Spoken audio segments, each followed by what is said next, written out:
श्रीगुरुं वैष्णवांश्च श्रीरूपं सग्रजातं सहगण रघुनाथान्वितं तं सजीवं साद्वैतं सवधूतं परिजनसहितं श्रीकृष्ण चैतन्य देवं श्रीराधाकृष्ण पदन सहगण ललिता श्री विशाखान्वितांश्च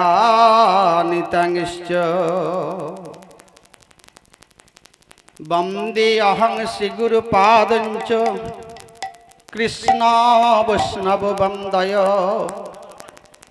श्रोता भक्ता दयं वंदे तां वंदे भावुकजना मूकं करति वाचलं पंगु लंघयते गिरि यत्कृपा तमहं वंदे परमानंद हे माधव। नमो गुरवे गौरचंद्राय श्रीराधिकावैस्तदालये कृष्णाय कृष्ण भक्ताय तद्भक्ताय नमो नमः। हे कृष्ण करुणा सिंधु दीनबंधु जगतपते गोपेशो गोपिका कांतो राधा कांतो नमोस्तुते। ताप्त कांचन गौरांगी राधे वृंदावनेश्वरी वृषभानो सुतं देवी तं नमामि हरिप्रिये। कृष्णाय वासुदेवाय हरये परमात्मने प्रणतो केशनाशाय गोविन्दाय नमो नमः। वृंदावै तुलसी दब्बै प्रियावै केशवस्य च कृष्ण भक्ति पदे देवी मागो सत्तवत्तै नमो नमः। वंशाकल्पतरुर्भश्च कृपा सिन्धुभ्यो एव च पतितानां पावनेभ्यो वैष्णव चरणेभ्यो नमो नमो। समागत भक्त मंडलीर चरणे प्रणाम करी पूर्णित बदने एकबार सबाई बोलुन श्री गुरु निताई गौर हरि हरि नारायणं नमस्कृतं नरश्चैव नरोत्तमं देवी सरस्वती व्यास तत जय मुदीरयेत्।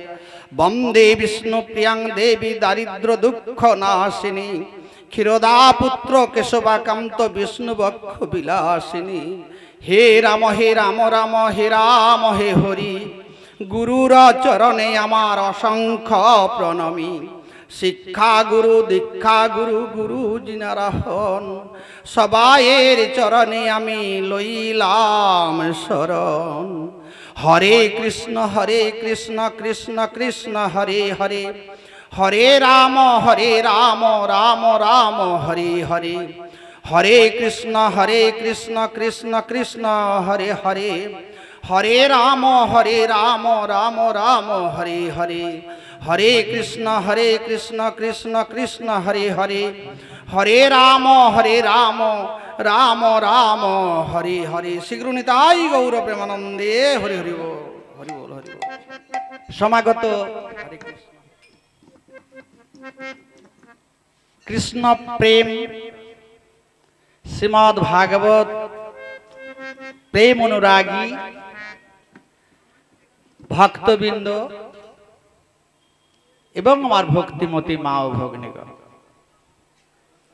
छोट छोट भाई ओ बोनेरा रयेछे आमी बड़ोदेर प्रणाम छोटोदेर भालोबासा जानिए आज के श्रीमद् भागवत कथा हरि कथा तथा कृष्ण कथा शुरू करब। तो भागवत कथा हरि कथा कृष्ण कथा एखाने नाकि আমি শুনলাম যে আজকে 8 দিন, আজকে 9 দিনে পড়েছে। 9 দিন ব্যাপী শ্রীমদ্ ভাগবত পাঠ হচ্ছে। রাজা পরীক্ষিত 7 দিন শুনেছিলেন। তো তারপর সুখদেব গোস্বামী এই ভাগবত কথা, এই যে আমরা ভাগবত কথা শ্রবণ করব কেন, ভাগবত কথা না শুনলে আমাদের কি হয়, তো ভাগবত কেন শুনতে হয়, কীর্তন কেন শুনতে হয়, গীতা কেন পড়তে হয়, না অজানাকে জানার জন্য। যেগুলো আমরা জানি না ওগুলো জানব। আর কি না, এই ভাগবত গ্রন্থ সর্বশ্রেষ্ঠ গ্রন্থ বললেন। কেন বললেন? ব্যাসদেব তো অনেক গ্রন্থ রচনা করেছে।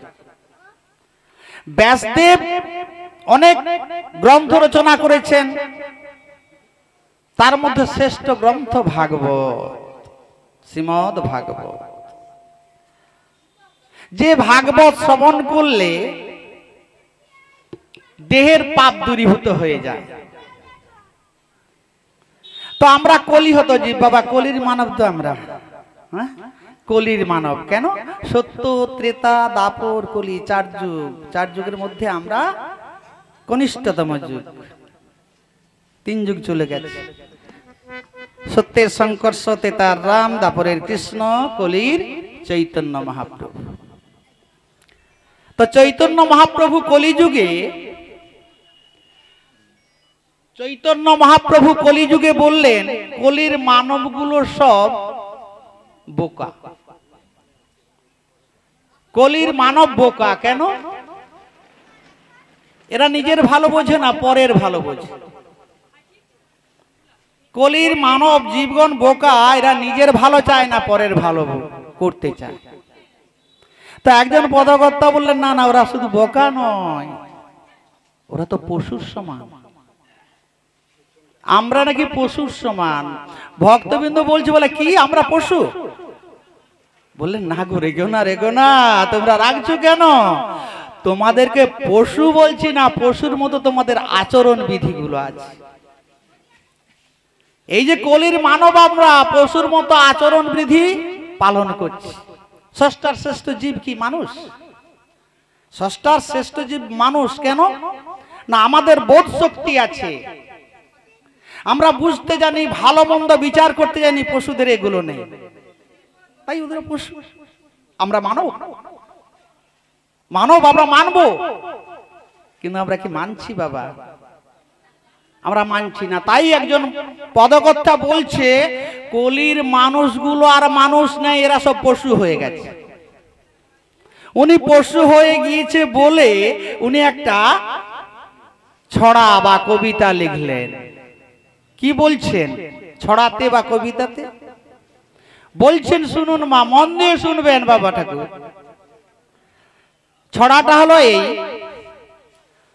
উনি বলছে পশুবৃত্তি মানব জাতি করছে রে পালন, অজ্ঞানতা অহংকারে পরিপূর্ণ মন, পাপ পুণ্য ভালো মন্দ পশু বোঝে না, মানব জাতি বোঝেও তারা মেনে চলে না। ইউনিভার্সিটির ডিগ্রি এদের আছে কত শত, তবুও দেখো চলন বলন মূর্খের মতো। বাদরের আদর বেশি হচ্ছে সারা দেশে, পিতা মাতার সেবা ছেড়ে কুকুর কেনে পোষে। এমন কিছু মানুষ আছে বিশ্ব চরাচরে, হৃদয় ভরা নোংরা তাদের ভদ্র বেশে ঘুরে। ভদ্র বেশে ঘুরলে দেশে মানুষ বলে না, মানুষ বলবে যেদিন তোমার জাগবে জ্ঞানের চেতনা। পদকর্তা বলে ওরে মানুষ, পশুর ধর্ম ছাড়ো, মানুষ যদি হতে চাও তাহলে তুমি মানুষের সেবা করো। ও বাবা ঠাকুর, মায়েরা, বোঝা গেল যে ছড়াটা লিখেছে পদকর্তা। এইটাই তো চলছে, এই যুগে চলছে। এরা পশুর ধর্ম বৃত্তি পালন করছে, এদের বোধ শক্তি আছে কিন্তু বোঝে না। বাবা মার সেবা করে না, দেখো একটা এলসিসিয়ান কুকুরে এনে পুষেছে। ওই বাবা মা হয়তো কোথাও বৃদ্ধাশ্রমে রেখেছে, সেবা করছে না। তাহলে গ্রন্থে বললো আদি গুরু বন্দে মাতা পিতার চরণ, যাহা হইতে দেখিলাম এ বিশ্বভুবন। তাহলে আদি গুরু মাতা পিতা, বাবা বাবা মার উপরে আর তো কোনো গুরু নেই। তারপরে শিক্ষাগুরু, দীক্ষাগুরু ইত্যাদি অনেক গুরু, আপনি যত জায়গায় শিক্ষা অধ্যয়ন করবেন তত গুরু। কিন্তু আদি গুরুকে গ্রন্থে বলছে আদি কি আদ্য গুরু মাতা বন্দে পিতার চরণ, যাহা হইতে দেখিলাম এ বিশ্বভুবন। তাহলে মা বাবার সেবা বাদ দিয়ে এখন কুকুর কিনে বসছে। যাই হোক বাবা, ওদিকে যাচ্ছি না, কারণ এগুলো বলতে গেলে গুরু মুখে আমি কিছু কিছু শুনেছি। তো বাবা আমি তো বড় পাঠক নয়, এখানে বড় বড় পাঠক পাঠ করে গেছে। সবের থেকে কনিষ্ঠতম ছোট, একটু আদ্রু এই অধ্যয়ন করতে শিখেছি গ্রন্থ, আর একটু আদ্রু পাঠ করতে পারি, বেশি পারি না। তো আজকে আমি যে হরি কথা শাস্ত্র কথা বলবো, তা আপনাদের কৃপা বাড়ি না হলে তো বলতে পারবো না। কারণ ভক্ত কৃপা বাড়ি যদি হয় তবেই হরি কথা কৃষ্ণ কথা হয়, তা না হয় হয় না, হবে না। তো দেখো বাবা, এখানে যে আজকে কি 9 দিন হচ্ছে, আমি শুনলাম 9 দিন। এই 9 দিন গোপাল বাবুর আয়োজনে এই যে কৃষ্ণ কথা হরি কথা ইনি শুরু করেছেন, ভাগবত কথা, এ তো এর শুধু মঙ্গল নয়। এই জায়গাটার নাম মাগুরি কি জগন্নাথ চক না কিসমত জগন্নাথ চক। তো এই পুরো এলাকার মঙ্গল হচ্ছে। লতা কুমল কীট পতঙ্গ পশু পক্ষী যত আছে, যতদূর এই মাইকের দূরাভাস যন্ত্রের প্রচার যাচ্ছে ততদূর মঙ্গল করছে ইনি। তা আপনারা খুবই ভাগ্যবান যে 9 দিন হরি কথা কৃষ্ণ কথা। এটা আবার কি মাস? কার্তিক মাস, দামোদর মাস, দামোদর মাস। তো কার্তিক মাসটা দামোদর মাস। যাই হোক, অনেক পাঠক বলে গেছে, আমি আর দামোদর নিয়ে বলছি না। মানুষের টাকা এখন অনেক অনেক মানুষের দেখবেন বহু টাকা আছে, কিন্তু সব টাকায় তো কৃষ্ণ সেবা হয় না মা। ও বাবা, সব টাকায় কি গোবিন্দ সেবায় লাগে? লাগে না। এই যে ফুলটা দেখছেন, এই ফুল বাগানে অনেক করেছে মালিক, সব ফুল যেমন গোবিন্দ সেবায় লাগে না, তেমনি সব মানুষের টাকা গোবিন্দ সেবায় লাগে না, গোবিন্দ সেবা করতে পারে না। দেখবেন অনেকের প্রচুর টাকা, টাকার উপরে শুয়ে আছে, টাকা ব্যাংকে পাহাড় হয়ে জমা আছে, কিন্তু গোবিন্দ সেবার নিমিত্ত 100 টাকাও খরচা করে না।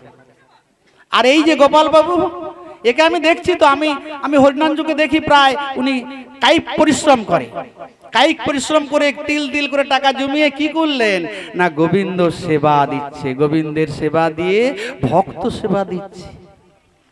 চিন্তা করুন, এই গোপাল বাবুর থেকে অনেক পয়সা বলা লোক আছে, কিন্তু তারা এই গোবিন্দ সেবায় আসে না, গোবিন্দ সেবা করে না। তাই বলছে সব মানুষের পয়সায় তো গোবিন্দ সেবা হয় না। কোনো মানুষের পয়সা যাচ্ছে কোথায়? কোর্টে যাচ্ছে, উকিলে খাচ্ছে, ডাক্তারে খাচ্ছে, পতিতালয়ে যাচ্ছে, মদ্যপান করছে, অ্যালকোহল পান করছে। আর কেউ দেখো ভক্ত যারা হয় তারা তিল তিল জমিয়ে ভক্ত সেবা দেয়, গোবিন্দ সেবা দেয়। এই ফুল তো মালি অনেক করেছে। আজকে এই ফুলটা এসেছে কোথায় না ভাগবতে, শ্রীমদ ভাগবতে আশ্রয় পেয়েছে। আর এই ফুল আবার কি হয়? সবের গলায় পড়ে শ্মশানে যায়। এই ফুল আবার কি হয়? পতিতালয়ে যায়। এই ফুল বিভিন্ন জায়গায় যায়। তেমন এই ফুলের ভাগ্য ভালো যে আজ ভাগবতের চরণতলে আশ্রয় পেয়েছে। তাই আপনাদেরও ভাগ্য ভালো যে আপনারা 9 দিন ব্যাপী শ্রীমদ ভাগবত কথা হরি কথা শ্রবণ করছেন। কি আপনারা কত ভাগ্যবান, ভাগবত কথা শ্রবণ করছেন। যে ভাগবত কথা শ্রবণ করেছিল রাজা পরীক্ষিত। কেন করেছিল না? তার ব্রহ্মশাপ হয়েছিল। এই তো পুরনো কথা, আপনারা শুনে শুনে কানটা পাকিয়ে ফেলেছেন, এগুলো আর বলছি না। চলুন আজকে আমরা শুনবো। আমরা তো কলির মানব। চৈতন্য মহাপ্রভু কি বলেছিলেন? একটু চৈতন্য মহাপ্রভুর কথা তো বলতে হবে। চৈতন্য মহাপ্রভু বলেছিলেন, পৃথিবীতে যত আছে নগরাদি গ্রাম, সর্বত্র হইবে আমার এই মধুর হরি নাম। ও মা, হরি নাম করব তো হরি নাম করার একটা জায়গা দরকার। তো হরি নামটা কোথায় করবো? যেমন আজকে ভাগবত হচ্ছে, একটা জায়গা তৈরি হয়েছে। তাহলে হরি নাম যে সর্বত্র হবে ঘর ঘর, তাহলে একটা জায়গা দরকার। তো তাই জায়গাটা কি করলেন না ওই একটা লেখা কি করলেন, গৃহের উদ্যানের সামনে মন্দির নির্মাণ করলেন। কার মন্দির? বৃন্দার মন্দির। বাবাটা মোটেও হরির মন্দির নয়, বৃন্দার মন্দির। হরির মন্দির আছে পঞ্চতত্ত্ব যাদের, যাদের দেখবেন পাঁচটা, যাদের পাঁচটা মঞ্চ আছে, পঞ্চতত্ত্ব আছে, সেটা তাও বলছেন কে? শ্রীবাস, অদ্বৈত, গদাধর, নিত্যানন্দ, গৌরাঙ্গ, এই পঞ্চতত্ত্ব। আর আমাদের যারা প্রতি ঘর ঘর করেছেন একটা, ওখানে হরি নেই, ওটা বৃন্দা। ওই বৃন্দা দেবীর স্থানে বসে কি করতে হবে না, হরি নাম করতে হবে। চৈতন্য মহাপ্রভু বলছেন। আর কীর্তনের দল না পাও কি হবে না, এই যে আমরা একটা সংসারে বাস করি, তোমার কন্যা পুত্র, এই যে আমরা আছি সবাই এক সংসারে, তো একা নেই। আর একা থাকলেও ক্ষতি নেই, যদি একাই থাকি তাহলে কি হবে? নিজ দ্বারেতে বসিয়া কীর্তন কর, সবে কর তালি দিয়া। বাবা কিছু লাগবে না, খোল করো তাল। সন্ধ্যার সময় ওই তুলসীর মন্দিরের কাছে বসে, বৃন্দার মন্দিরের কাছে বসে করতালি দিয়ে আপনি কীর্তন করতে পারেন, নাম বলতে পারেন, গুরু প্রদত্তর নাম, পঞ্চতত্ত্বের নাম, যেটা আপনার জানা আছে সেটা করবেন। তাহলে আমরা এগুলো কি করি? এগুলো তো করি না কেন? সন্ধ্যা কর্মময় জীবন, কাজ করতে করতে সারা জীবনটা চলে, সন্ধ্যাবেলাও কাজ আছে, সন্ধ্যাবেলাও কাজ আছে। তাই বলছে গ্রন্থে যে আমরা কেন বোকা মানুষ, আত্ম ইন্দ্রিয় প্রীতি ইচ্ছা পূর্ণের জন্য সব কর্ম করছি, কৃষ্ণ ইন্দ্রিয় প্রীতি ইচ্ছার জন্য এক বিন্দু কর্ম করছি। কারণ কি না, আত্ম ইন্দ্রিয় প্রীতি ইচ্ছা তারে বলি কাম, আর কৃষ্ণ ইন্দ্রিয় প্রীতি ইচ্ছা ধরে প্রেম নাম। ও বাবা, এই যে কামের আবার ভাগ আছে, কামের তাৎপর্য আছে। এই যে কৃষ্ণ ইন্দ্রিয়ের জন্য মানে গোবিন্দ সেবার জন্য আমরা কি কাজ করছি? করি না। কিন্তু আত্ম ইন্দ্রিয় প্রীতি ইচ্ছার জন্য সব কাজ সকাল থেকে কাজ করছি। কেন না, গাড়ি বাড়ি করবো, টাকা হবে, আমার ব্যাংক ব্যালেন্স হবে, আমি বাড়ি করব, গাড়ি করব ইত্যাদি। আত্ম ইন্দ্রিয় প্রীতি ইচ্ছা, সুখ বাহুল্যে থাকবো, স্বাচ্ছন্দ্যে থাকবো, এই জন্য করছি। তো চলুন আজকে আমরা এই ঘরে ঘরে যে হরি মন্দির আছে না, ওই বৃন্দার মন্দির, ওই বৃন্দার মন্দিরের পাশে একজন বসে আছে, দেখছেন না? ও মা, দেখছেন না? একজন বসে আছে, তো দুটো পাখা আছে পাশে, আবার হাত জোড়ো করে বসে আছে, বসে আছে না? কি বাবা ঠাকুর বসে আছে তো? হ্যাঁ, ওটির নাম কি? গরুর পক্ষী। তাহলে ওই গরুর পক্ষী দেখুন প্রতি ঘরে ঘরে ওই বৃন্দা মন্দিরের আশ্রয় পেয়েছে, বসে আছে, আবার পূজাও পাচ্ছে। ওর একটু জন্ম কাহিনীটা শুনি চলুন, নাকি হবে তোমা? কি বাবা ঠাকুর ওটা হবে? শ্রীগুরু নিতাই গৌর প্রেমানন্দে হরি হরি বল, হরি বল, হরি বল, হরি বল। পুরাণের কথা বাবা, শাস্ত্রে পাওয়া যায় কশ্যপের দুটি পত্নী ছিল।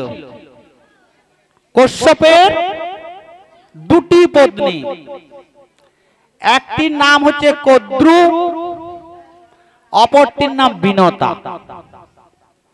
ওই বিনতার কদ্রু, কদ্রু বড়, বিনতা ছোট, 203।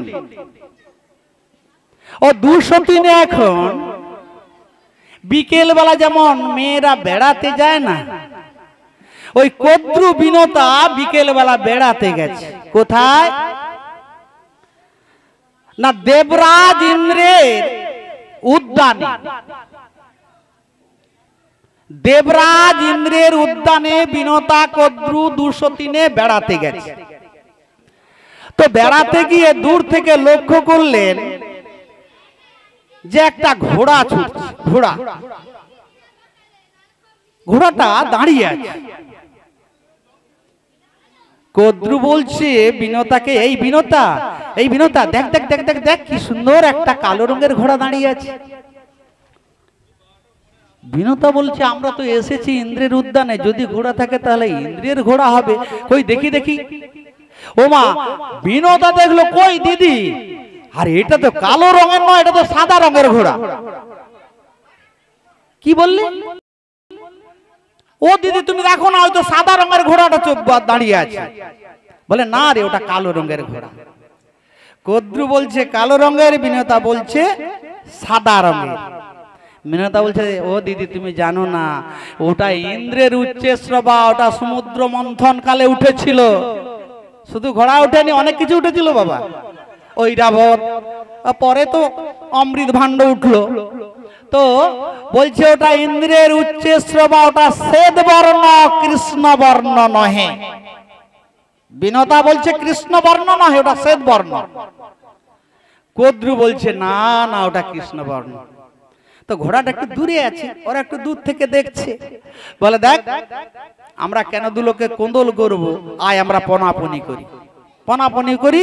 যদি আমি হেরে যাই, আমি তোর দাসী হয়ে কাজ করব, আর তুই যদি হেরে যাস, তুই মোর দাসী হবি। তো বিনতা বলল ঠিক আছে দিদি, তাই হবে। আমি যদি হেরে যাই, আমি বলছি ওটা শ্বেত বর্ণের ঘোড়া, আর তুমি বলছো ওটা কৃষ্ণ বর্ণের, তা আমি যদি হেরে যাই, আমি তোমার দাসী হয়ে যাব। আর তুমি যদি হারো, তাহলে দিদি তোমাকে আমার দাসী হতে হবে। বলে উত্তম, তাই হবে। ও মা, এই কথা বলতে বলতে সূর্য অস্তা চলে, সূর্য ডুবে গেছে। বলে দেখ আজকে তো সূর্য ডুবে গেল, চল বাড়ি চল, কাল প্রভাতে, কাল ভোর ভোর আসবো, ওই ঘোড়াটাকে আমরা পরীক্ষা করে দেখবো ওটা সত্যি কালো না সাদা। 203 কোন্দল করে বাড়িতে চলে এলো। কোন্দল করে যখন বাড়িতে এসে গেল, বাড়িতে এসে গিয়ে বাবা কদ্রুর কতগুলো সন্তান জানেন? কদ্রুর অনেক সন্তান, শত শত সন্তান কদ্রুর। কদ্রু তার ছেলেদেরকে ডেকে বলছে, ওরে বাবারা শোন শোন শোন। তো বলছে কি মা, কি হলো? না বলে আজকে না আমরা একটা পনাপন করে এসেছি। শোন বাবা শোন, বলছি কি না, আমরা ইন্দ্রের উদ্যানে বেড়াতে গেছিলাম, ওখানে দেখি না একটা ঘোড়া দাঁড়িয়ে আছে। তো বাসুকি বলছে, বলে হ্যাঁ ওটা তো ইন্দ্রের উচ্চশ্রবা, ওটা সমুদ্র মন্থন কালে উঠেছিল। তো বাবা ওটা কি বর্ণে, কি রঙের বলতো, কি রঙের ওটা? কেন মা ওটা শ্বেত বর্ণের, মানে সাদা? বলে আমি তো দেখলাম কৃষ্ণ বর্ণের, মানে কালো। বলে না মা না, ওটা শ্বেত বর্ণের, ওটা সাদা ঘোড়া। বলে তাহলে কি হবে? কেন না, আমি যে পনাপন করেছি, তো ওই ছোট মার কাছে পনাপন করেছি, যদি আমি হেরে যাই তাহলে ওর কাছে আমাকে দাসী হয়ে থাকতে হবে, আর ও যদি হেরে যায়, আমি যদি জিতে যাই, তাহলে ও আমার দাসী হবে। বাসুকি বলছে, ও মা তুমি হেরে গেছো, তুমি হেরে গেছো, তোমাকে দাসী হয়ে ছোট মার কাছে থাকতে হবে। আর ছেলেরা মানে শত শত ছেলে, তো বাসুকি, অনন্ত, শেষ, হ্যাঁ অনেক ছেলে, হাজার হাজার ছেলে। অন্য ছেলেরা বলছে সব ছেলে তো মায়ের সমান হয় না, মা বাবার কি সব ছেলে সমান হয়? হয় না।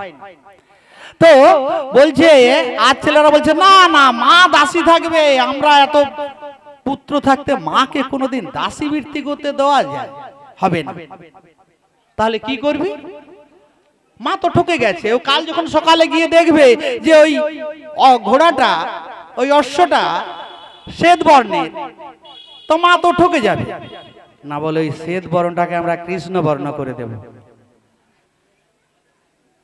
ওই শ্বেত বর্ণটাকে কৃষ্ণ বর্ণ করে দেব আমরা সব ভাই মিলে। কি করে করবি?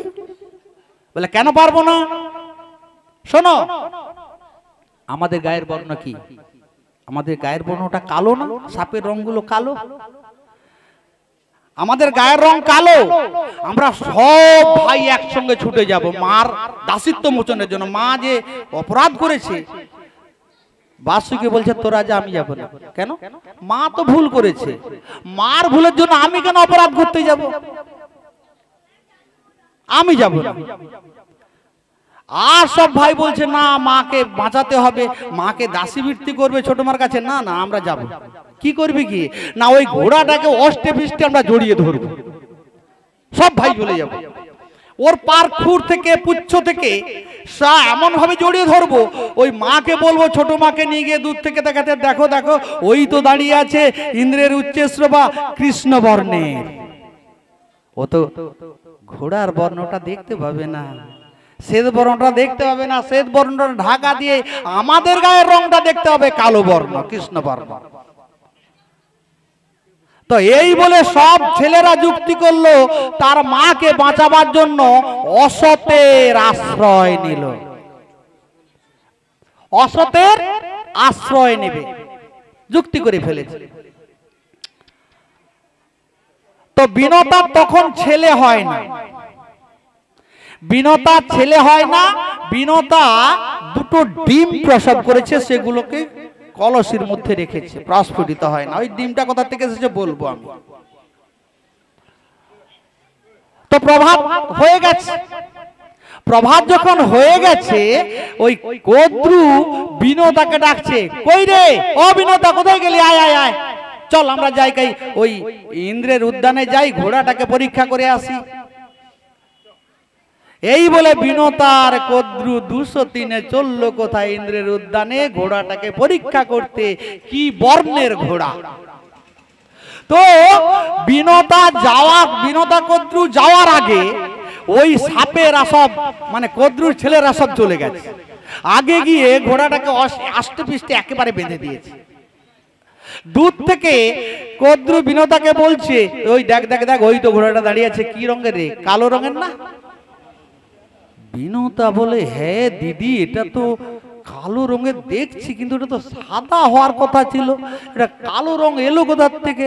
বলে, আর কাছকে যেতে হবে না, এই দূর থেকে দেখেছিস, এখান থেকেই ফিরে চল। ও মা, কাছকে নিয়ে যায় না, কাছকে নিয়ে গেলে তো সাপের দেখতে পেয়ে যাবে ওই বিনতা। আর কাছকে নিয়ে যায় না, দূর থেকে বলছে, ওই দেখ ওই দেখ ঘোড়াটা দাঁড়িয়ে আছে, কি রঙের? ওই তো কালো রঙের ঘোড়াটা না? বিনতা বলছে, হ্যাঁ দিদি, রংটা তো কালো দূর থেকে দেখছি, কিন্তু কি করে হয়? আমি তো শুনেছি যে ইন্দ্রের উচ্চে শোভা শ্বেত বর্ণের সমুদ্র মন্থন কালে উঠেছিল, কিন্তু আজকে কৃষ্ণ বর্ণ হলো কি করে? দেখ দেখ, কৃষ্ণ কি করে কৃষ্ণ বর্ণ হলো তা তো বলতে পারবো না। আমি তো বলেছি কৃষ্ণ। তাহলে তুই ঠকে গেছিস, আজ থেকে তুই আমার দাসী। বিনতা বলছে, তাই দিদি, আজ থেকে আমি তোমার দাসী, তোমার যত কাজ হবে আমি করে দেব, তুমি যা হুকুম করবে আমি তা তামিল করব। পনাপন করে চলে এলো, এ তার দাসী হয়ে গেল। কার দাসী? না, সতীনের দাসী, বড় দিদির দাসী হয়ে গেল বিনতা। তো দাসী বৃত্তি করে। আর এর অনেক ছেলে, এর তো আর কোনো সন্তান হয় না। এর দুটো ডিম্বক রেখেছিল, দুটো কলসির মধ্যে। তো ডিম্বক দুটো প্রস্ফুটিত হয় না। প্রতিদিন উগি মারে, বলে, কি হলো বাবা, কবে মোর প্রস্ফুটিত হবে ডিম্বক? আমার পুত্র হবে। পুত্র হবে কি করে বলেছে শুনুন একটু শাস্ত্রের কথা। আমি শাস্ত্র বাইরে কোনো কথা বলবো না বাবা, আউট কথা এক বিন্দু বলবো না। শাস্ত্রে যতটা পেয়েছি, গ্রন্থে যতটা পেয়েছি ততটাই বলবো, তার বাড়তি বলবো না।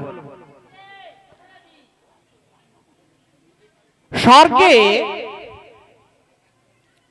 স্বর্গে ঋষিরা যজ্ঞ করবে।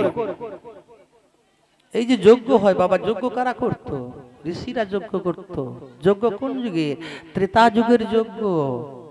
যজ্ঞ করবে ঋষিরা।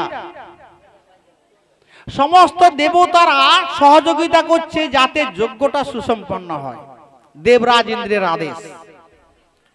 আর দেবরাজ ইন্দ্রও নিজে চলেছে ওই যজ্ঞে সহযোগিতা করতে। যজ্ঞ করবে কে? ঋষিরা। তো দেবরাজ ইন্দ্র ও জঙ্গলে ঢুকেছে, অরণ্যে প্রবেশ করেছে।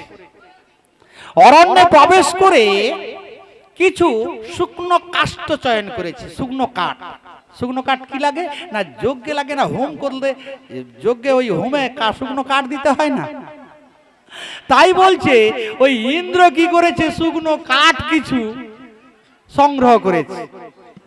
ইন্দ্র কিছু শুকনো কাঠ সংগ্রহ করে একটা বোঝা বেঁধে নিজের মাথায় তুলে নিয়েছে, সহযোগিতা করছে দেবরাজ ইন্দ্র। দেবরাজ ইন্দ্র মাথায় তুলে নিয়েছে কাঠের বোঝাটা। মাথায় তুলে নিয়ে পথ দিয়ে আসছে, যজ্ঞাগারে যাবে। ওমা, যজ্ঞাগারে যাবে, দেখে না ওই পথ দিয়ে একদল ঋষি আসছে। ঋষি কোন ঋষি? না, বালখিল্য ঋষির দল, নাম শুনেছেন? বালখিল্য ঋষি, তাদের উচ্চতা কত বাবা? অঙ্গুলিষ্ঠ প্রমাণ, মানে 1 আঙ্গুলের ঋষি, 1 আঙ্গুল উচ্চতা। 1 আঙ্গুলের ঋষি বালখিল্য ঋষি ওই পথ দিয়ে আসছে। তো বালখিল্য ঋষির দল আস্তে আস্তে দেখলো ওই পথির মধ্যে একটা গোষ্পদ। গোষ্পদ মানে বুঝেছেন, একটা গরুর খোবাড়ি। ওই গোষ্পদে কিছুটা জল জমে আছে, বৃষ্টি হয়েছে, কিছুটা জল জমে আছে। তো বালখিল্য ঋষির দল ওখানে থমকে দাঁড়িয়েছে, আর ইন্দ্রও ঠিক ওইখানে চলে গেছে।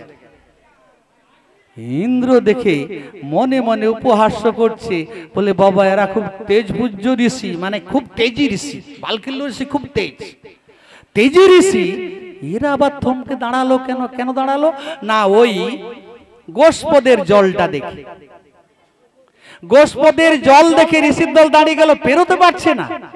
এরা কি ঋষি? ইন্দ্র উপহাস করছে। ও বাবা, ইন্দ্র যা উপহাস করছে, ঋষির দল তো সব জেনে গেছে, ঋষি সব জানতে পারে, সব জানতে পারে ঋষির দল। ঋষির দল জানতে পেরে গিয়ে কি করলো জানো বাবা?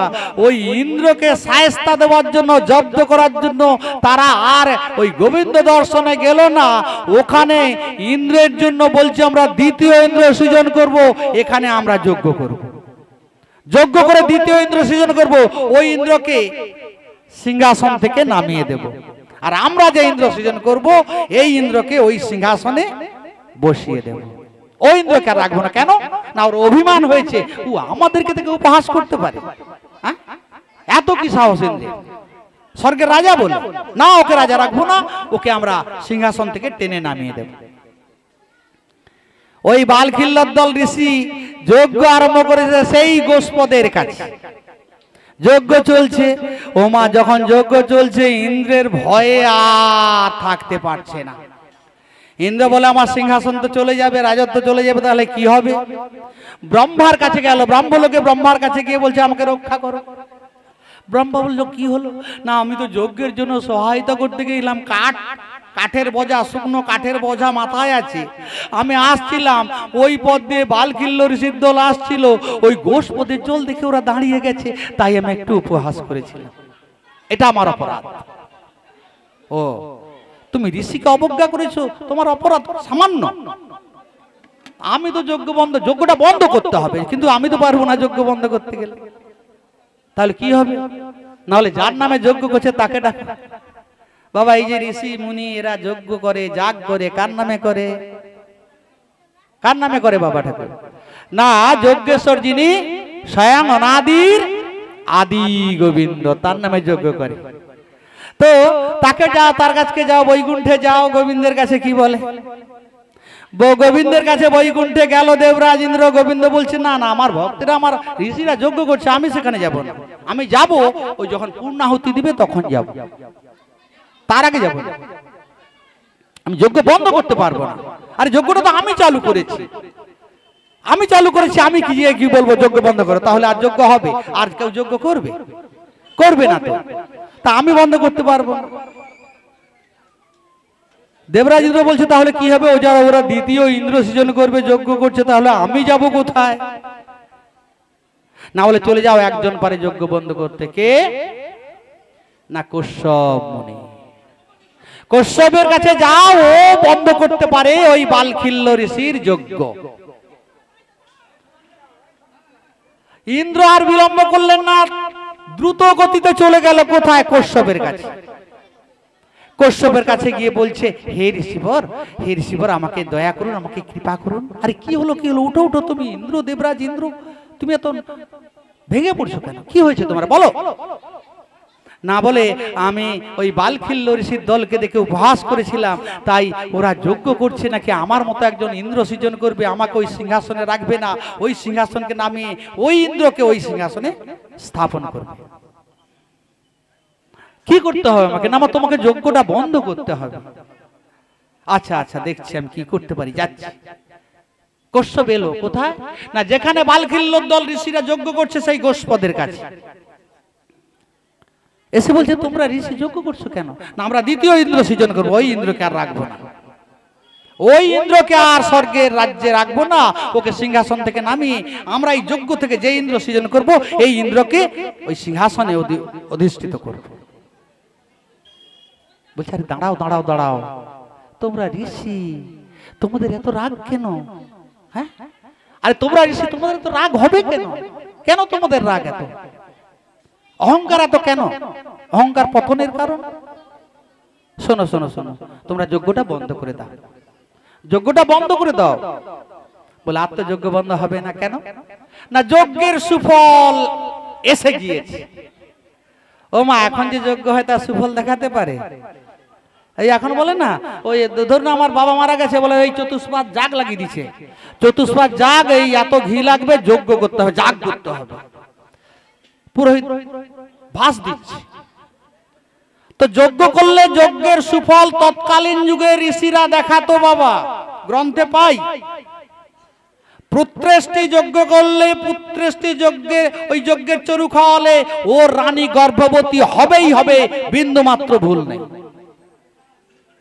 কিন্তু বর্তমান যুগে ওই যে আমার এই যজ্ঞ করছে না, বলে এটা চতুষ্পাদ যাগ হবে। কি যাগ? না এই নারায়ণ বলি যাগ, বিভিন্ন ওদের মতে আছে যাগ, যাগের সুফল দেখাতে পারবে। আমার পিতার যে মারা গেছিল, ওই চতুষ্পাদ পাপটা খণ্ডন হয়েছে, দেখাতে পারবে? পারবে। তাই তো চৈতন্য মহাপ্রভু এই কলিযুগে 5টা জিনিস বন্ধ করে দিয়েছে বাবা। সব যারা গ্রন্থকার, তারা গ্রন্থ পড়ে জানবেন যে চৈতন্য মহাপ্রভু 5টা জিনিস কি কি বন্ধ করেছে। যজ্ঞটা বন্ধ করে দিয়েছে, কলিযুগে যজ্ঞ হবে না, কারণ কলিযুগের ব্রাহ্মণরা বেদজ্ঞ হবে না, বেদ পাঠ করবে না, ব্রহ্মজ্ঞান হবে না, ব্রাহ্মণ হবে কি করে? আর কি তৎকালীন যুগে ছিল দেবরের দ্বারায় পুত্র উৎপন্ন হতো, দেবরের দ্বারায়, ওইটা বন্ধ করে দিল। আর কি করলো? সন্ন্যাস। এই কলিযুগে সন্ন্যাস নেই বাবা। যদি কোনো বৈষ্ণব বলে আমি সন্ন্যাস, ভুল কথা। সন্ন্যাসটা বন্ধ করে দিয়েছে চৈতন্য মহাপ্রভু। সন্ন্যাস কলিযুগে রক্ষা করতে পারবে না, সন্ন্যাস ধর্ম রাখতে পারবে না, তাই সন্ন্যাসটা বন্ধ করে দিল। এমনি ভাবে 5টা জিনিস, আর মৃগমাংসের পিতৃশ্রাদ্ধ, সেটাও বন্ধ করে দিল। তো তাহলে তোমরা যজ্ঞ করছো, যজ্ঞের সুফল এসে, হ্যাঁ যজ্ঞের সুফল এসে গেছে, তাহলে কি হবে? না দেখো, তোমার যজ্ঞের যদি সুফল এসে গিয়ে থাকে, ওই সুফলটা দাও, আমি আমার পত্নীর গর্ভের মধ্যে স্থান দিয়ে দেব। কে বললো? কোসব কথাগুলো মন দিয়ে শুনবেন, না হয় বুঝতে পারবেন না। এক মনে না শুনলে গ্রন্থের কথা বোঝা যাবে না, কোখান থেকে কোনখানে বলে দিয়েছি, আর আপনি কোনো হালটিয়ে খুঁজে পাবেন না। তাহলে বললো যজ্ঞের সুফল এসে গেছে। কশ্যপ বলছে ওই যজ্ঞের সুফলটা আমাকে দাও, আমি আমার পত্নী বিনতার গর্ভে স্থাপন করে দেব। ঋষিগণ বলল তথাস্তু, আপনি যদি যজ্ঞের সুফল নিতে পারেন, আমরা দিতে পারি, আপনি তাহলে এই যজ্ঞের সুফলটা নিয়ে যান, চরুটা নিয়ে যান, আপনার পত্নী বিনতাকে খাওয়াবেন।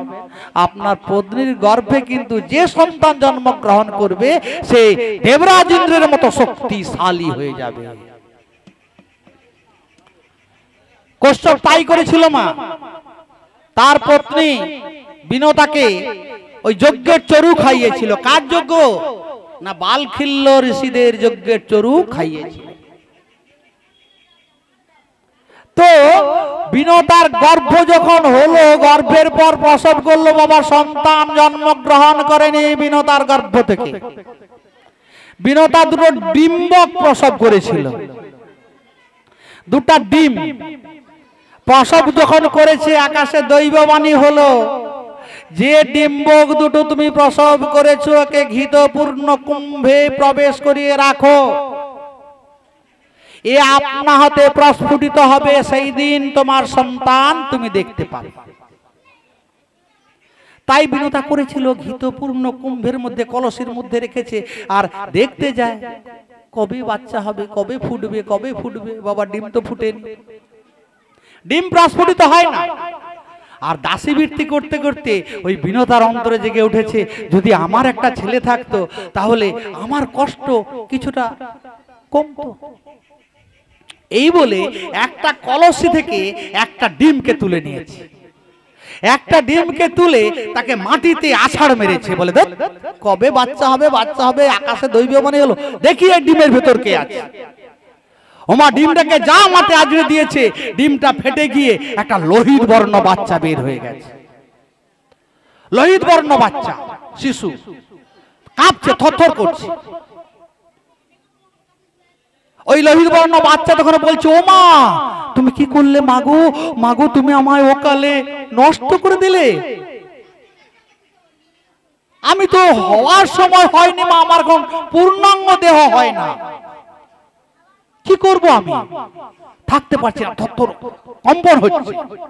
যেমন গাভীর পেট থেকে বাছুর এলে ওই হওয়ার সময় বাছুরগুলো থরথর করে না, ওকে একটু আগুন টাগুন দিয়ে সেঁকতে টাকতে হয়, সেই রূপ ওই বাচ্চাটা কাঁপছে, লোহিত বর্ণ বাচ্চা। কি করব আমি, যাব কোথায়, থাকবো কোথায়? কশ্যপ এসে বলে, তোমার মনে এত অহংকার কেন? পরের সন্তান দেখে তোমার মনে অহংকার হয়েছে, তোমার সন্তান হয়নি বলে তুমি অকালে ডিমটাকে ফাটিয়ে দিলে। এর জন্য তোমাকে কিন্তু আরো বেশি কষ্ট সহ্য করতে হবে, আরো দাসীবৃত্তি বেশি করতে হবে, তুমি অপরাধী হয়ে গেছে। তো বলছে, যা বাবা যা, তোর পূর্ণাঙ্গ দেহ হয়নি, তুই যা। কোথায় যাব বাবা? কশ্যপকে বলছে, কোথায় যাব বাবা, আমার দেহ তো কাঁপছে, আমি তো থাকতে পারছি না, শীত। বাবা তুই চলে যা সূর্য রথ চক্রে, সূর্য রথ চক্রে চলে যা, সূর্যের কাছে তাপ পাবি, তাপ পেলে তোর পূর্ণাঙ্গ দেহ হয়ে যাবে। ওই লোহিত বর্ণ শিশু চলে গেল সূর্যের রথচক্র পরে। হাঁড়িতে আর একটা ডিম্বক আছে বাবা, মাগো ওই আরেকটা হাঁড়ি, দুটা ডিম্বক হয়েছিল, আরেকটা হাঁড়ি আছে। যাওয়ার সময় বলে গেল, ও মা তুমি তো আমাকে অকালে নষ্ট করলে, ওই যে হাঁড়িতে একটা ডিম্বক আছে, ও মা ওকে তুমি অকালে নষ্ট করো না। ওই ডিম থেকে যে জন্ম গ্রহণ করবে, স্বর্গ মর্ত পাতাল ত্রিভুবন জয় করবে বাহু বলে।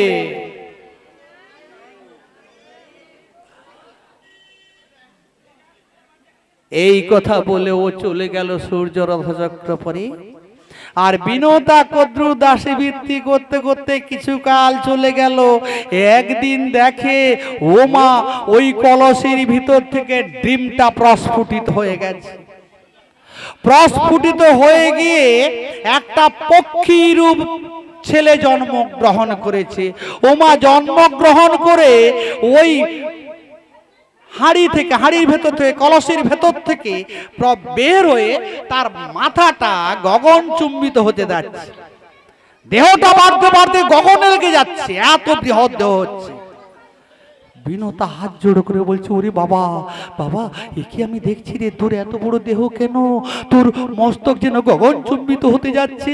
ওরে বাবা আমি বলছি তোর দেহটা কমা, তোর দেহটা কমা, তোর দেহটা কমা, আমি দেখতে পারছি না বাবা, তোর দেহটা সীমিত কর, ছোট কর বাবা, ছোট কর। গরুর মায়ের আদেশে দেহটা ছোট করলো, নাম জন্মগ্রহণ করলো কে, গরুর পক্ষী। দেহটা ছোট করে বলছে, ও মা বলো মা তুমি যা বলবে আমি তাই শুনবো, তুমি আমার মা আমি তোমার ছেলে। না বলে, না বাবা আমি তোকে কিছু বলছি না। জন্মের পর দেখুন মা, জন্মের পর মাতৃ স্তনদুগ্ধ পান করে, আর জন্মের পর অন্তত 5-10 বছরের ছেলে হলে মায়ের কষ্ট দূরীভূত করে। এ জন্ম হওয়ার সঙ্গে সঙ্গে বলছে, ও মা কি কর্ম করতে হবে বলো, তোমার আদেশ আমি পালন করব। গরুর পক্ষী। ওই বিনতা বলছে, তোকে কিচ্ছু করতে হবে না বাবা, তুই আমার সন্তান, আমি তোর মা, তোকে আমি কিচ্ছু করতে বলবো না। ও মা বিনতার কাছে ওই গরুর থাকে।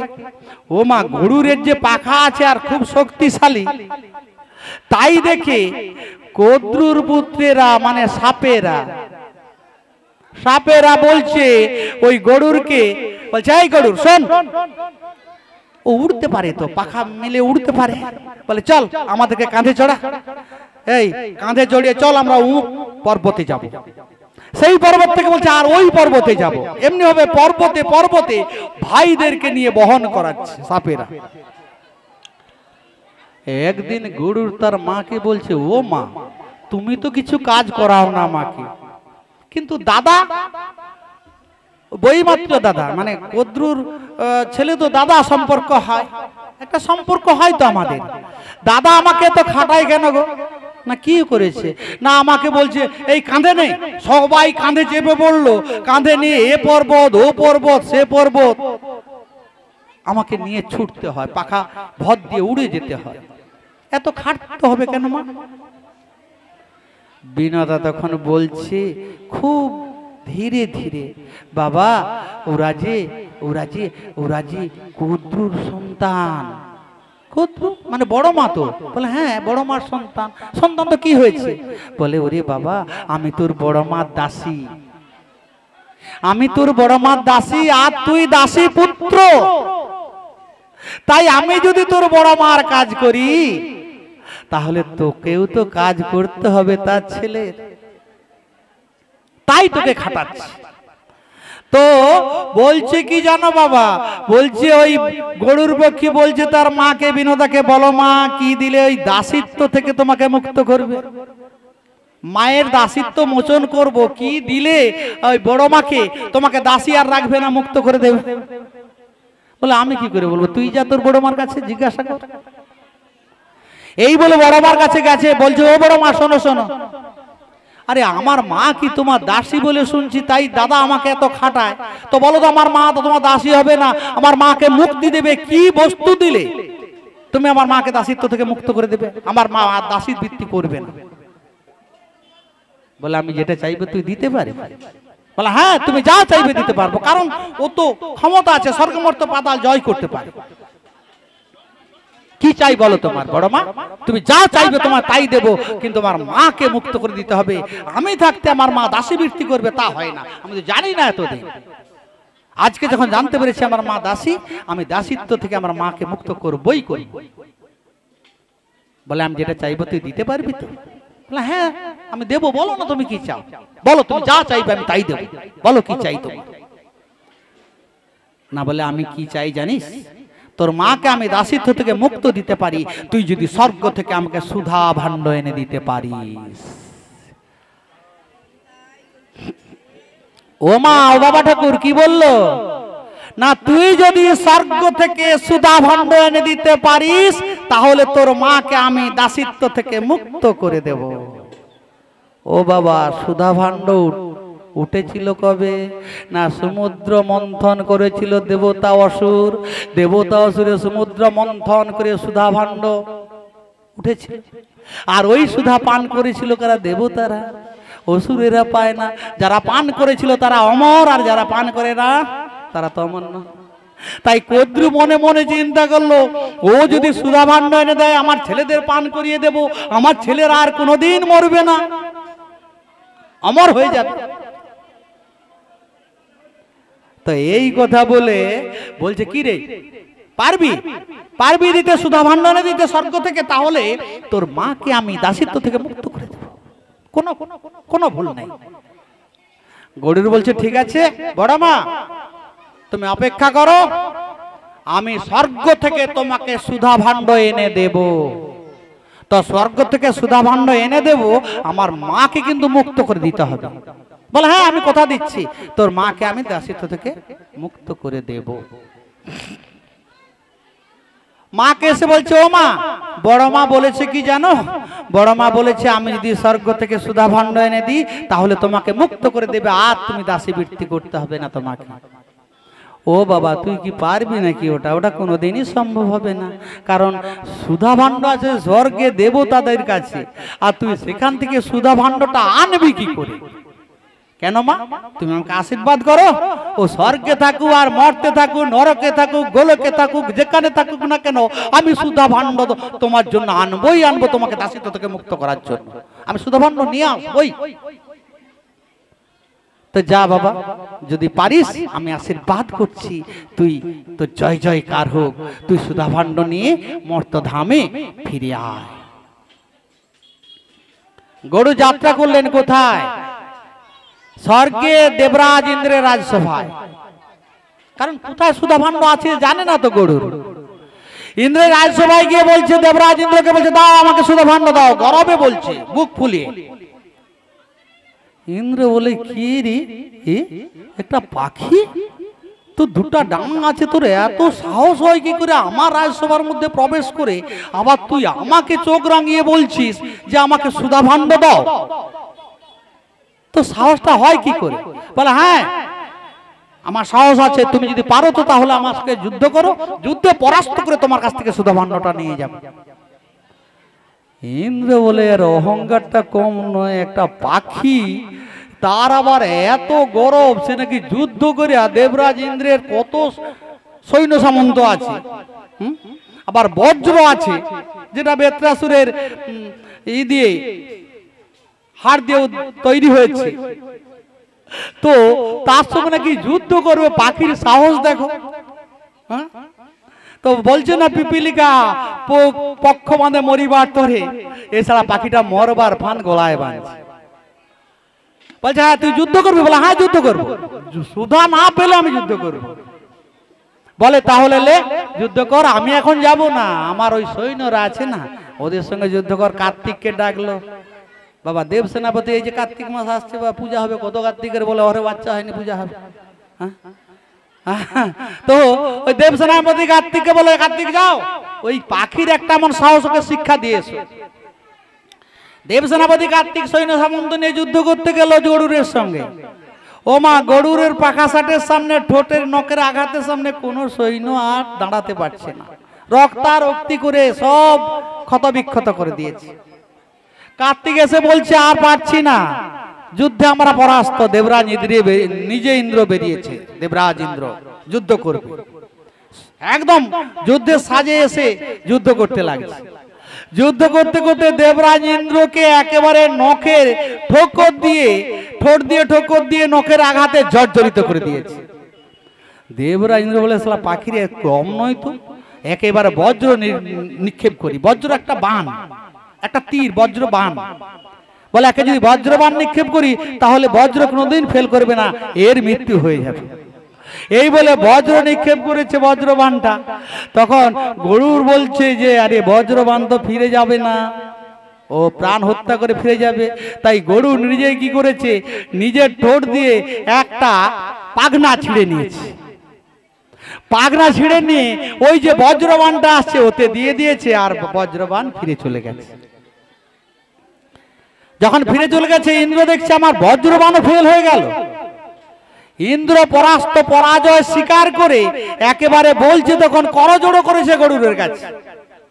দেবরাজ ইন্দ্র স্বর্গের রাজা হাত জোড়ো করে বলছে, ওগো পক্ষীরাজ, আমি পরাস্ত স্বীকার করছি, তুমি জয় জয়কার, তোমার জয় হয়েছে।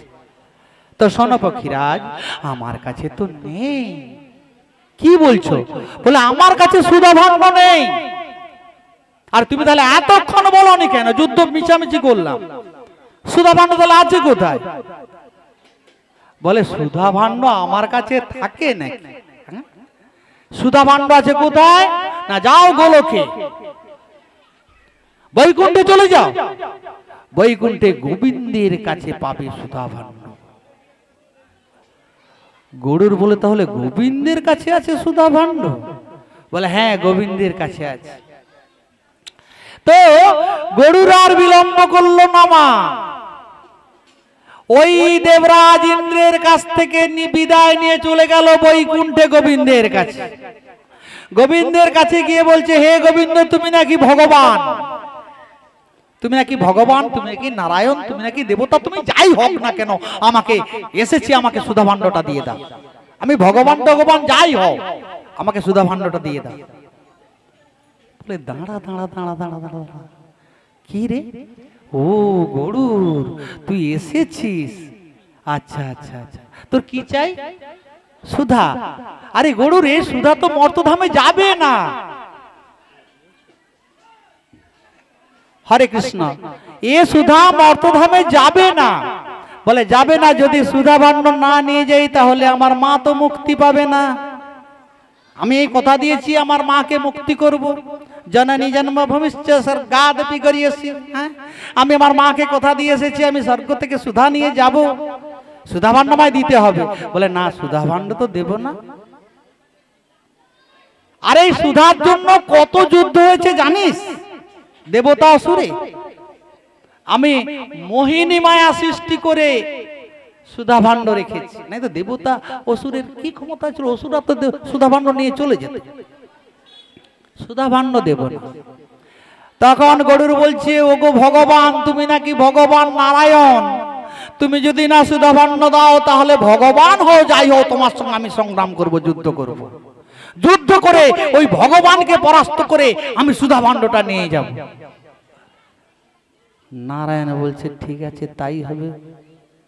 ভক্ত ভগবানের যুদ্ধ তো কতবার হয়েছে, অনেকবার ভক্ত ভগবানের যুদ্ধ হয়েছে, আজকেও তাহলে যুদ্ধ হবে। ওমা, ওই গোবিন্দ নারায়ণ আর গরুরে যুদ্ধ লাগছে বাবা, ওই সুধা ভাণ্ড নিয়ে। নারায়ণ যুদ্ধ করছে কার সঙ্গে? গরুরের সঙ্গে। যুদ্ধ একদিন নয়, দুদিন নয়, চলতে চলতে চলতে 10 দিন যুদ্ধ হলো। 10 দিন ব্যাপী যুদ্ধ হলো। নারায়ণ গরুরকে হারাতে পারছে না, আর গরুরও নারায়ণকে হারাতে পারছে না।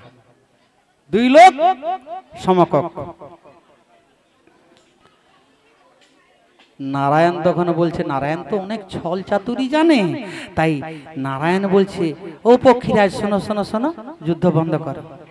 কি না, শোনো, তুমি পক্ষীরাজ হয়ে আমার সঙ্গে 10 দিন যুদ্ধ করলে, এতে আমি খুশি হয়েছি, মুগ্ধ হয়েছি।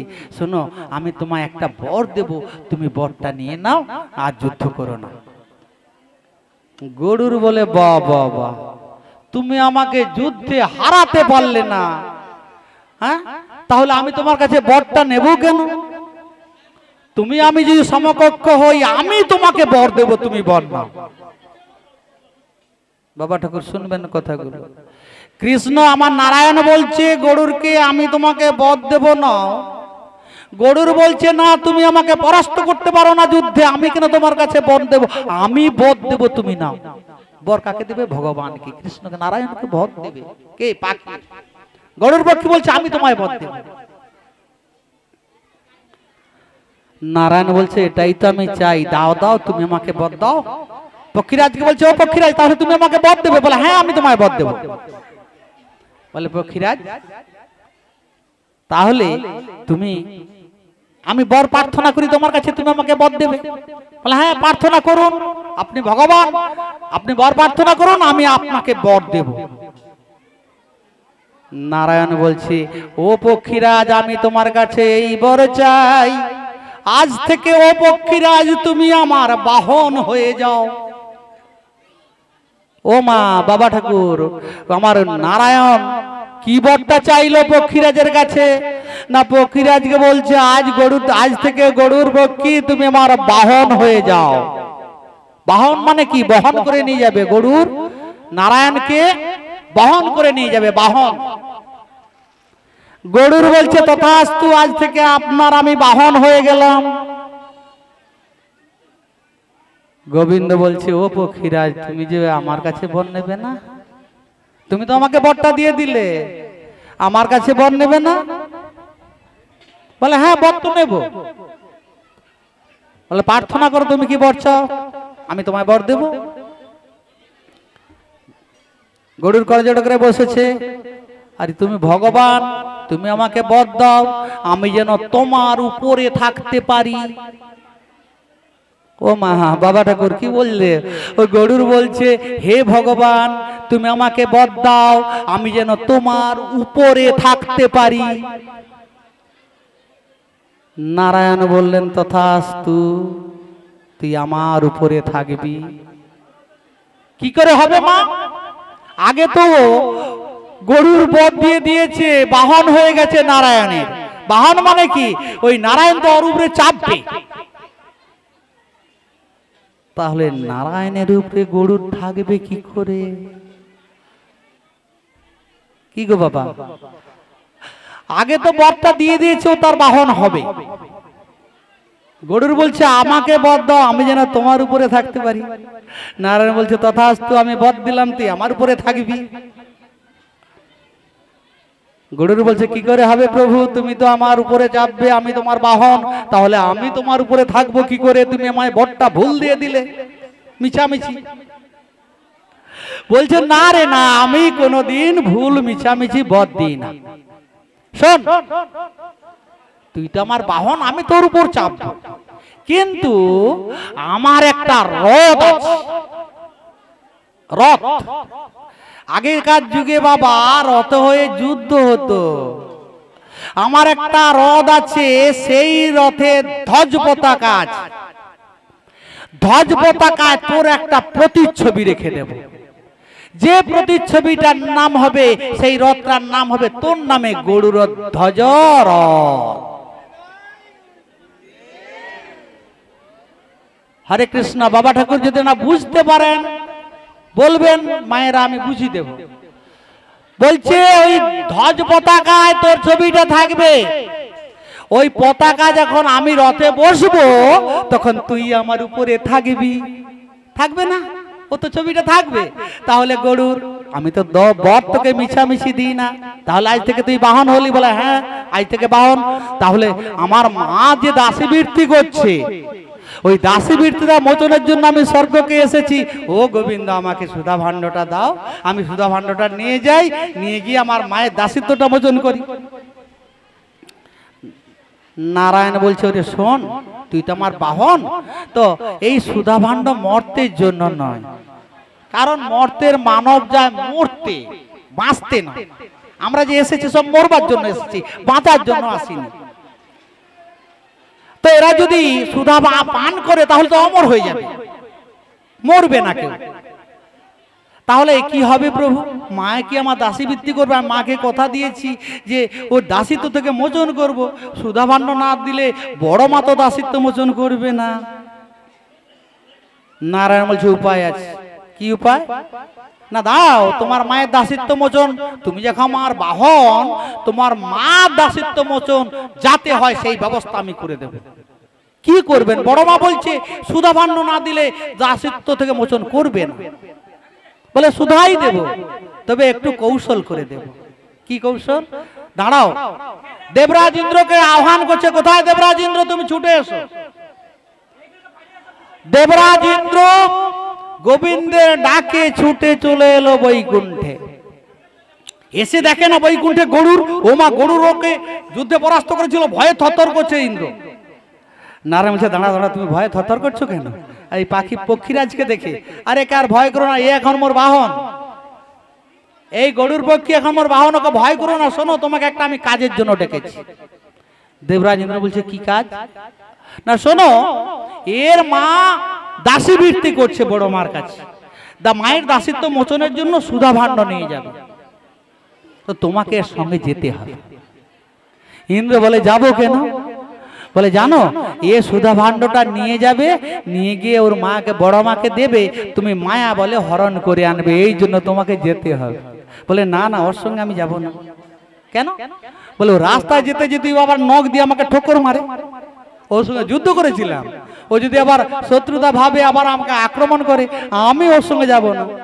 গরুর বলছে না না, আমি আর তোমাকে মারবো না, যুদ্ধ করবো না, চলো আমার সঙ্গে। ইন্দ্র বলে তুমি যখন আর আমাকে মারবে না, তাহলে তুমি আমার কাছে একটা বর প্রার্থনা করো, আমি তোমায় বর দেব। দেবরাজ ইন্দ্র বলছে আমি তোমায় বর দেব। কাকে বলছে? গরুরকে। গরুর বলল বর দেবেন? বলে হ্যাঁ, আমি তোমায় বর দেব। তুমি আমায় মারবে না বলছো রাস্তা, তাহলে আমি তোমাকে বর দেব। আমি তো দেবরাজ ইন্দ্র, আমি বর দিতে পারি। বর প্রার্থনা করো, আমি তোমায় বর দেব। গরুর তখন বলছে দেখো, ওই ভাই মানে আমার দাদারা আমাকে প্রচুর কষ্ট দিয়েছে, কাঁধে করে এ পর্বত ও পর্বত খাটিয়েছে, আমার মাকে দাসী বৃত্তি করিয়েছে। তো আজ থেকে ওই দাদারা যেমন আমার ভক্ষ দ্রব্য হয়। ও মা, কথাটা কি বর চাইলো গরুর?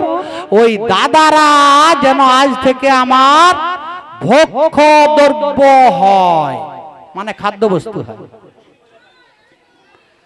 দেবরাজ ইন্দ্র বলো তথাস্তু, আজ থেকে ওই ফণিরা তোর ভক্ষ দ্রব্য হবে। ও মা, কথাটা বুঝা গেল, গরুর সাপে ধরে খাবে, এমনকি গরুরের যদি নিঃশ্বাস পড়ে তাহলেও সাপরা অদূরে পালিয়ে যাবে। সেই থেকে গরুর সাপ খায়, সাপ ভক্ষণ করে। সাপ কিন্তু ওর ভাই, বৈমাত্রীয় ভাই। কার বরে? দেবরাজ ইন্দ্রের বরে। তো দেবরাজ ইন্দ্র কি করলো? ইন্দ্রকে বলছে, দেবরাজ ইন্দ্র শোনো, গোবিন্দ বলছে, দায়িত্বটা তোমার হাতে দিলাম, সুধা যেন না মর্তের জীব এক বিন্দু পায়।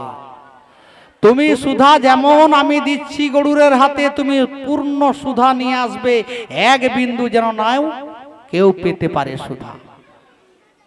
দেবরাজ ইন্দ্র বলল, ঠিক আছে ভগবান, তাই হয়।